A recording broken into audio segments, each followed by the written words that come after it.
controller adalah otak dari jaringan komputer, mirip dengan sistem pengatur lalu lintas di jalan raya.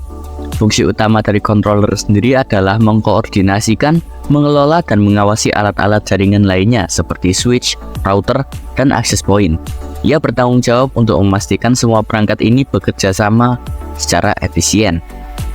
Contoh penerapannya yaitu dalam perusahaan besar dengan ratusan komputer dan perangkat mobile. Controller jaringan memastikan bahwa semua perangkat ini dapat berkomunikasi tanpa hambatan. Ia juga bisa digunakan untuk mengontrol siapa yang boleh mengakses jaringan, mengidentifikasi masalah jaringan, dan memberikan lapisan keamanan tambahan. Lalu ada beberapa merek dan harga-harga dari sebuah controller, yaitu yang pertama ada dari Ubiquiti Unified Network Controller. Unified Network Controller adalah solusi yang terjangkau untuk perusahaan kecil hingga menengah. Ini menyediakan manajemen jaringan yang efisien dan fitur-fitur keamanan dengan estimasi harga 7 juta rupiah hingga 15 juta rupiah. Yang kedua ada Cisco Small Business Controller. Menyediakan kontrol jaringan yang handal untuk bisnis kecil dan menengah dengan fitur-fitur keamanan tambahan. Dengan estimasi harga 10 juta rupiah hingga 35 juta rupiah. Yang ketiga ada Cisco Catalyst Controller. Cisco Catalyst Controller adalah solusi yang kuat dan scalable untuk perusahaan besar dengan kebutuhan jaringan yang kompleks. Cisco Catalyst Controller memiliki estimasi harga mulai dari 50 juta rupiah hingga 300 juta rupiah ataupun lebih.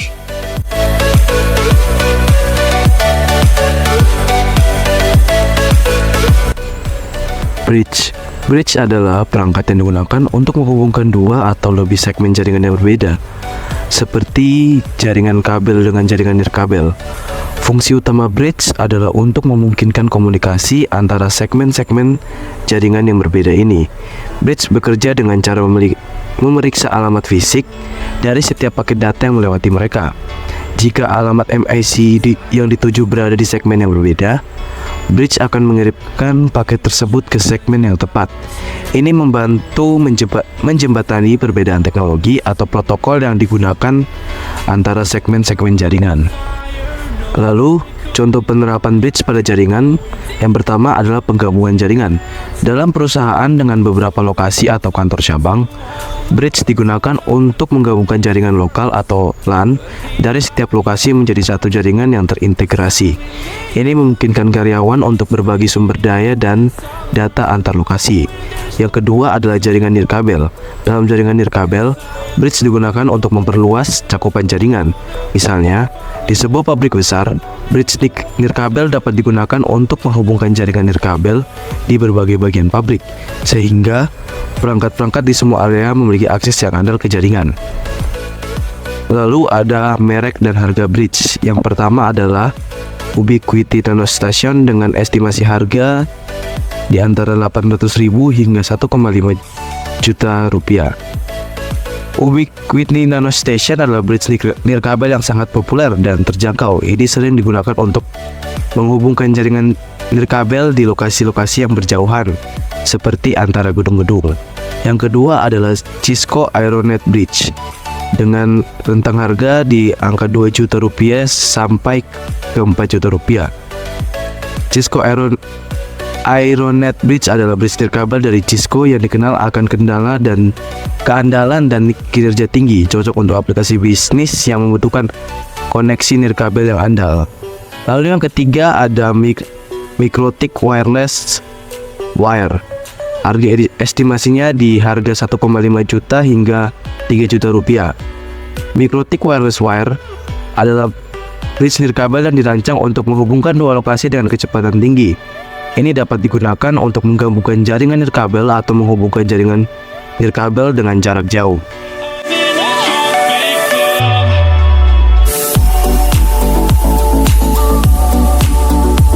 Repeater merupakan perangkat yang digunakan untuk memperkuat sinyal jaringan dan mengatasi kerugian sinyal yang terjadi selama perjalanan melalui kabel atau media transmisi lainnya.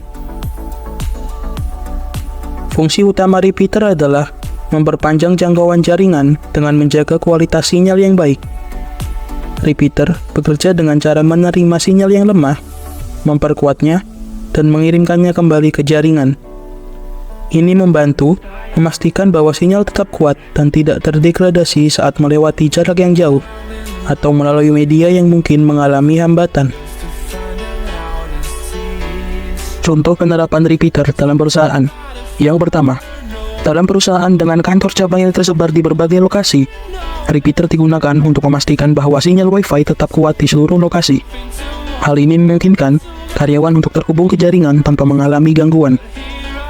Yang kedua, di lingkungan industri yang keras, seperti tambang atau pabrik, repeater digunakan untuk menjaga konektivitas yang andal di area yang sulit dijangkau oleh jaringan kabel.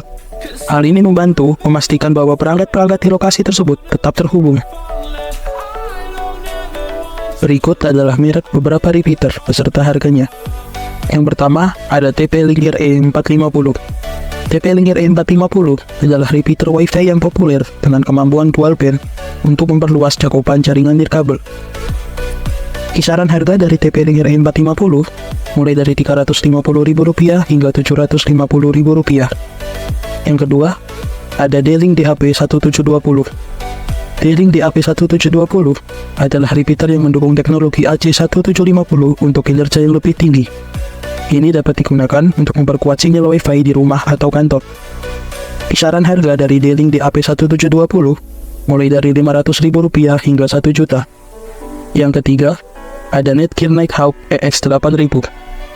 Netgear Nighthawk EX8000 adalah repeater premium dengan kemampuan tri-band dan fitur-fitur canggih seperti MU-MIMO untuk pengalaman Wi-Fi yang lebih baik. Kisaran harga dari Netgear Nighthawk EX8000 mulai dari Rp1.500.000 hingga Rp3.000.000.